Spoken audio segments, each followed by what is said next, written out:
মৰমৰ ছাত্ৰ ছাত্ৰীসকল, মই প্ৰণীতা শৰ্মাই মোৰ এই ক্লাছলৈ তোমালোকক স্বাগতম জনাইছোঁ। মই ক্লাছ 10ৰ ফাৰ্ষ্ট চেপ্টাৰটো পঢ়াই আছিলোঁ আৰু ফাৰ্ষ্ট চেপ্টাৰটো ইতিমধ্যে বহুকেইটা ভিডিঅ' গ'ল। তোমালোকে সেইখিনি অকণমান চাবা যে তাত মই যিটো লাষ্ট ভিডিঅ' আছিলে বা লাষ্ট ক্লাছ কৰিলোঁ তাত মই জাৰণ বিক্ৰিয়া আৰু অপসাৰণ বিক্ৰিয়া পঢ়াইছিলোঁ। গতিকে ৰাসায়নিক বিক্ৰিয়াৰ প্ৰকাৰখিনি মোৰ ইতিমধ্যে শেষ হৈ গ'ল তাৰমানে, আৰু আমি ইতিমধ্যে একদম শেষৰ পৰ্যায়ত উপনীত হৈছোঁহি। মানে এই চেপ্টাৰটোৰ আজি মোৰ হয়তো এইটো শেষ ভিডিঅ', আৰু যদি তোমালোকৰ কিবা থাকে তেতিয়াহ'লে হয়তো এই চেপ্টাৰটোৰ ওপৰত কেতিয়াবাকৈ আকৌ এটামান ভিডিঅ' হ'ব পাৰে, বা তোমালোকৰ মানে তোমালোকে যদি বিচাৰা তেতিয়া হয়তো আকৌ হ'ব পাৰে। কিন্তু মই পঢ়োৱা হিচাপে মই যিমান পাৰোঁ সহজকৈ বুজাবলৈ চেষ্টা কৰিছোঁ। কৰি আহি মই আজি এই ফাৰ্ষ্ট চেপ্টাৰটোৰ মই শেষ পৰ্যায়ত আহিছোঁ। আজি মই পঢ়াবলৈ ওলাইছোঁ ক্ষয় ভৱন। তোমালোকৰ যিটো পেজ নাম্বাৰ 13ত আছে ক্ষয় ভৱন। ক্ষয় ভৱন যিটো কৰচন বুলি কোৱা হয়, ক্ষয় ভৱন পঢ়াবলৈ ওলাইছোঁ। ক্ষয় ভৱন বুলি কওঁতে ক্ষয় যোৱা, যিটো আমাৰ ক্ষয় যায় মানে নষ্ট হৈ যায়, যে এটা ধাতুৰ পৃষ্ঠভাগ, যে কোনো এটা ধাতুৰ পৃষ্ঠভাগ যদি তাৰ মানে ধাতুটোৰ পৃষ্ঠভাগ যদি পৰিৱেশৰ বিভিন্ন কাৰকৰ উপস্থিতিত যদি নষ্ট হৈ যায়, বা পৰিৱেশৰ বিভিন্ন কাৰকৰ লগত বিক্ৰিয়া কৰাৰ ফলত যদি তাৰ পৃষ্ঠভাগ নষ্ট হৈ যায়, আৰু নষ্ট হৈ গৈ যদি ধাতুটো ক্ষয় যায়, তেতিয়াহ'লে সেই প্ৰক্ৰিয়াক ক্ষয় ভৱন বুলি কোৱা হয়। মানে ক্ষয় ভৱন হৈছে কি, যে এটা ধাতু আছিলে, ধাতুটোক তাৰ পৃষ্ঠভাগত কি কৰিছে, যিটো মোৰ লাষ্ট ক্লাছৰ হেৰি আছিলে তোমালোকৰ জাৰণৰ আছিলে, সেইখিনি অকণমান চাই ল'বা। যে এটা ধাতু আছিলে, এইটো এটা যেনিবা ধাতু কিবা এটা হেৰি, ইয়াত পৰিৱেশৰ বিভিন্ন কাৰক বুলি কওঁতে অক্সিজেন, কাৰ্বন ডাই অক্সাইড, পানী মানে জলীয় বাষ্প, পানী বা জলীয় বাষ্প, যিটো জলীয় বাষ্প বুলি কওঁতেও কিন্তু পানী আকৌ, তাৰপিছতে এচিড, খাৰ, এই বিভিন্ন কাৰকৰ ফলত যদি এই ধাতুৰ পৃষ্ঠভাগ যদি নষ্ট হৈ যায় গৈ পেলাই যদি পৃষ্ঠভাগ ক্ষয় যায়, তেতিয়াহ'লে এই প্ৰক্ৰিয়াটোক কি বুলি কোৱা হয়, ক্ষয় ভৱন বুলি কোৱা হয়। একদম সাধাৰণ এটা বাক্য, যে যি প্ৰক্ৰিয়াৰ জৰিয়তে, মানে ক্ষয় ভৱনটো হৈছে এটা প্ৰক্ৰিয়া, যে যি প্ৰক্ৰিয়াৰ জৰিয়তে ধাতুৰ পৃষ্ঠভাগ পৰিৱেশৰ বিভিন্ন কাৰক, যেনে অক্সিজেন হ'ব পাৰে, কাৰ্বন ডাই অক্সাইড, পানী, জলীয় বাষ্প, এচিড, খাৰ আদি বিভিন্ন কাৰকৰ উপস্থিতিত যদি পৃষ্ঠভাগ ক্ষয় যায়, বা বিভিন্ন কাৰকৰ লগত বিক্ৰিয়া কৰাৰ ফলত যদি ধাতুৰ পৃষ্ঠভাগ ক্ষয় যায়, সেই প্ৰক্ৰিয়াটোক কি বুলি কোৱা হয়, ক্ষয় ভৱন বুলি। মানে ক্ষয় ভৱন হৈছে এটা প্ৰক্ৰিয়া, গতিকে তুমি ক্ষয় ভৱন বোলে শেষ হ'ব লাগিব। মই বাৰে বাৰে কৈছোঁ যে ক্ষয় ভৱন কাক বোলে বুলি সুধিছে, বাক্যটো ক্ষয় ভৱন বোলে হ'ব লাগিব। এতিয়া ক্ষয় ভৱন বোলে বুলি কওঁতে আৰম্ভ ক'ৰপৰা কৰিম, তাৰমানে আমাৰ চিধা মনত লাগিব ক্ষয় ভৱন। মই বাৰে বাৰে কৈছোঁ ক্ষয় ভৱন এটা প্ৰক্ৰিয়া, এটা প্ৰচেছ। গতিকে ইংৰাজী মিডিয়ামৰখিনি যদি লিখিবলৈ যায়, এটা প্ৰচেছত আৰম্ভ হ'ব লাগিব, যা প্ৰচেছ ইনভইচ বুলি আৰম্ভ হ'ব। গতিকে ক্ষয় ভৱন বুলি কোৱাৰ লগে লগে কি লিখিম, বা ক্ষয় ভৱন হৈছে বুলি বাক্যটো আৰম্ভ নকৰোঁ। তাৰমানে ক্ষয় ভৱন হৈছে এনেকৈ নিলিখোঁ বাক্যটো। আমি লিখোঁতে যি প্ৰক্ৰিয়াত বুলি আৰম্ভ কৰিম, যি প্ৰক্ৰিয়াত ধাতুৰ পৃষ্ঠভাগ বিভিন্ন কাৰকৰ উপস্থিতিত বা বিভিন্ন কাৰকৰ লগত বিক্ৰিয়া কৰাৰ ফলত নষ্ট হৈ যায় আৰু ধাতুটো ক্ষয় যায়, সেই প্ৰক্ৰিয়াকে কি বুলি কোৱা হয়, ক্ষয় ভৱন। এতিয়া ক্ষয় ভৱন কাক বোলে, আৰু ক্ষয় ভৱনৰ দুটা উদাহৰণ সুধিব। মানে এইখিনিতে ক্ষয় ভৱনত তোমালোকৰ আহিবলগীয়া প্ৰশ্ন সেইটোৱে, আৰু মানে সেইটো প্ৰশ্ন প্ৰিপেয়াৰ হৈ থাকিলে তাত যিকোনো আহিলে লিখিব পাৰিম। গতিকে ক্ষয় ভৱনৰ দুটা উদাহৰণ কি কৈছোঁ, এটা হৈছে চিলভাৰে যিটো ক্ষয় ভৱন প্ৰক্ৰিয়া, আৰু আনটো হৈছে কপাৰৰ ক্ষয় ভৱন প্ৰক্ৰিয়া। তাৰ লগত মই এইখিনিতে মামৰ কথাটো আছে। মামৰ মানে আইৰণৰ ক্ষয় ভৱন প্ৰক্ৰিয়া। আইৰণ গৈ পেলাই কি হৈ গৈছে, মামৰ হোৱাটো, এইটো মই ইতিমধ্যে আগৰ ক্লাছত কৈ আহিছোঁ। এইটো কি আছিলে, ফেৰছ'ফেৰিক অক্সাইড, Fe3O4, ফেৰছ'ফেৰিক অক্সাইড। তেতিয়া চিলভাৰৰ যেতিয়া ক্ষয় ভৱন হয়, সি বায়ুমণ্ডলৰ মানে ছালফাৰ যৌগৰ লগত সি বিক্ৰিয়া কৰাৰ ফলত সি কি হৈ গুচি যায়, চিলভাৰ ছালফাইড হৈ যায়। এইটোৰ নাম কি ক'লো মই, চিলভাৰ ছালফাইড। চিলভাৰ ছালফাইড, ধুনীয়া দ, সিলভাৰ সালফাইড গতিকে যেতিয়া সিলভাৰৰ ক্ষয় ভৱন হয় কি সিলভাৰ সালফাইডলৈ পৰিৱৰ্তন হয় আৰু তাৰ ৰংটো কিছু সেউজীয়া নিচিনা হৈ পৰে তোমালোকৰ এইখিনিতে আছে ক'ৰবাত বাকী ক'লা হৈ পৰে এইখিনিতে আছে তোমালোকৰ এয়া এইখিনিতে চোৱা যে কপাৰ আৰু সিলভাৰৰ ওপৰত পৰা এনে চামনি ৰং মন কৰিছানে মানে ক্ষয় ভৱনৰ ফলত উৎপন্ন চামনি ৰংটো সুধিছে যে সিলভাৰৰ ওপৰত এই প্ৰেগাপটো মই লাষ্টত পাইছোঁ সিলভাৰৰ ওপৰত পৰা ক'লা চামনি আৰু কপাৰৰ ওপৰত পৰা সেউজীয়া চামনি ক্ষয় ভৱনৰ অন্যান্য উদাহৰণ গতিকে সিলভাৰৰ ওপৰত যে ক'লা চামনি পৰিব ক'লা চামনি পৰাৰ লগে লগে ক'লাখিনি কি তাৰমানে ক'লা চামনিটো কি তাৰমানে যাৰ ফলত সিলভাৰটো লাহে লাহে ক্ষয় যাব মানে সিলভাৰৰ সামগ্ৰীটো লাহে লাহে ক্ষয় যাব এই ক'লা চামনিটো হৈছে কি সিলভাৰ সালফাইড ইয়াৰ ৰংটো কি হ'ব বুলি কৈ আছোঁ ক'লা হ'ব ব্লেক হ'ব ই হ'ব ক'লা ৰং তেনেকৈ কপাৰে যেতিয়া বায়ুমণ্ডলৰ কাৰ্বন ডাই অক্সাইডৰ লগত বিক্ৰিয়া কৰে তেতিয়া সি কি হৈ যায় copper carbonate CuCO3 copper carbonate হয় এই কপাৰ কাৰ্বনেটৰ ৰং কেনেকুৱা সেউজীয়া ইয়াৰ ৰং কেনেকুৱা সেউজীয়া ইয়াৰ নামটো কি ক'লো মই কপাৰ কাৰ্বনেট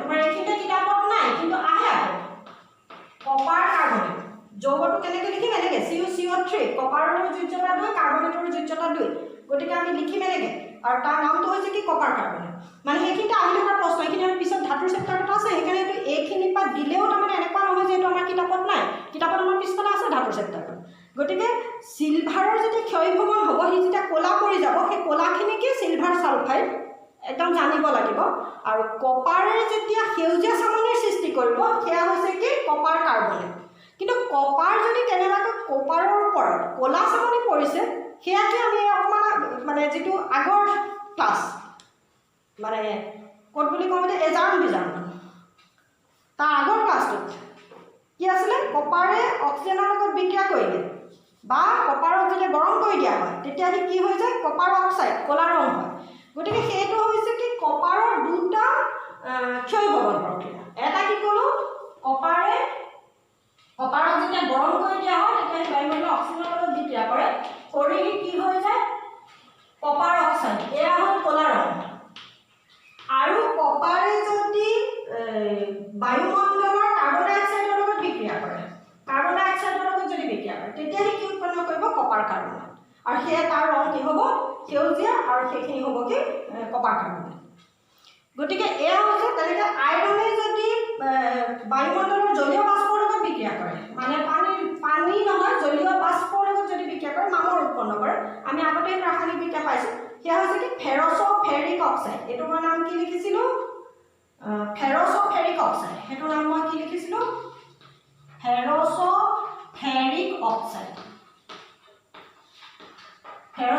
অক্সাইড গতিকে এয়া হৈছে ক্ষয় ভৱনৰ কেইটামান উদাহৰণ গতিকে ভাবিছোঁ বুজি পাইছা তাত বহুত প্ৰশ্ন আহিবলগীয়া নাই ক্ষয় ভৱন বুলিলে কি বুজা বুলি কোৱাৰ লগে লগে এটা উদাহৰণ দিব লাগিব আৰু ক্ষয় ভৱনৰ ফলত সিলভাৰৰ যদি ক'লা ৰং হয় তেতিয়াহ'লে সেই সিলভাৰৰ কি উৎপন্ন হয় সিলভাৰ সালফাইড যদি কপাৰৰ পাত্ৰৰ ওপৰত যদি সেউজীয়া চামনি পৰে তেতিয়াহ'লে সি কি কপাৰ কাৰ্বনেট যদি কপাৰৰ ওপৰত ক'লা চামনি আহে ক্ষয় ভৱনৰ ফলত সেয়া হৈছে কি কপাৰ অক্সাইড গতিকে এইখিনি মনত ৰাখিব লাগিব আকৌ এইখিনিতে খালি এটা প্ৰশ্ন কেতিয়াবা আহিব পাৰে আকৌ মামৰ মানে লোহাৰ ওপৰত যদি মামৰ আহে সেই ক্ষয় ভৱন প্ৰক্ৰিয়াটোত উৎপন্ন হোৱা যৌগটোৰ নাম কি ফেৰছ'ফেৰিক অক্সাইড Fe3O4 লিখিব লাগিব বা কেতিয়াবা এইখিনি পকাই পেলাই এনেকৈ সুধিবও পাৰে যে তামৰ পাত্ৰ এটা বহুদিন পেলাই থ'লে সি ক'লা সেউজীয়া ৰঙৰ হৈ পৰে কিয় মানে কিবা লেতেৰা নিচিনা যিটো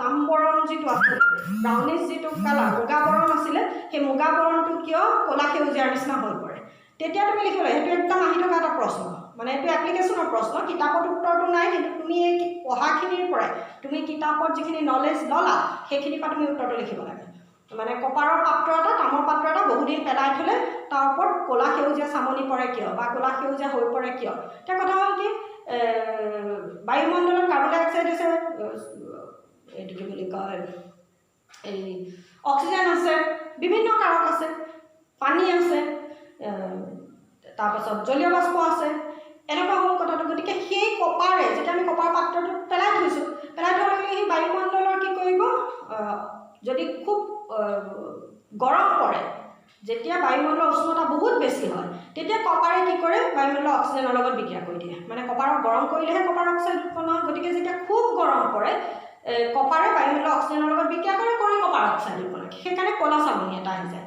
আকৌ তাৰ সমানে সমানে কপাৰে কি কৰিব পাৰে, বায়ুমণ্ডলৰ কাৰ্বন ডাই অক্সাইডৰ লগত বিক্ৰিয়া কৰিব পাৰে।